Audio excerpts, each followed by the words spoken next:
রেগে গিয়ে বনলতা নিল এবার প্রতিশোধ। হ্যাঁ বন্ধুরা, বিস্তারিত জানতে ভিডিওটিতে একটি লাইক দিয়ে চ্যানেলটি সাবস্ক্রাইব করে সম্পূর্ণ দেখতে থাকুন।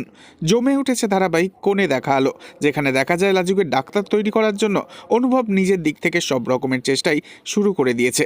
কলেজে ভর্তির টাকার জোগাড় থেকে শুরু করে হোস্টেল, এমনকি হোস্টেলের সিট ফাঁকা না থাকলে লাজুকে নিজের বাড়িতে নিয়ে এসে তোলে অনুভব। আর তাতেই বেজায় আপত্তি দেখাতে থাকে বনলতা, কারণ বনলতাই সর্বপ্রথম লক্ষ্য করেছে লাজুর মনে অনুভবের প্রতি একটা দুর্বলতা রয়েছে। লাজু আবারও অনুভবদের বাড়িতে থাকতে শুরু করলে তা দেখে তো ভীষণ হিংসা করতে থাকে বনলতা। বনলতা মনে মনে ভাবতে থাকে বনলতার সাথে অনুভবের সংসার যে সুখের হয় না তার একমাত্র কারণ শুধু লাজু।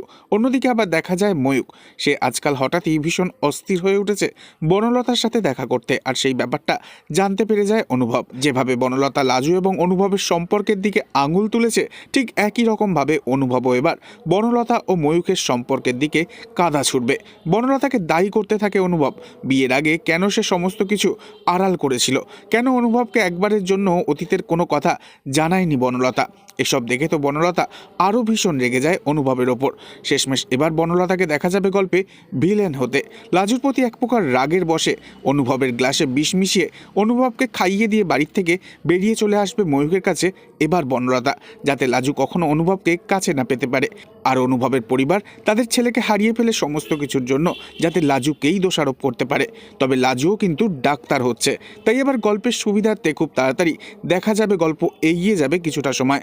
খুব তাড়াতাড়ি লাজুর গায়ে দেখা যাবে সাদা ডাক্তারির পোশাকও। লাজু কি পারবে অনুভবকে বনলতার ষড়যন্ত্র থেকে বাঁচাতে? নেক্সট আপডেট জানতে অবশ্যই সাবস্ক্রাইব করে রাখবেন। ধন্যবাদ।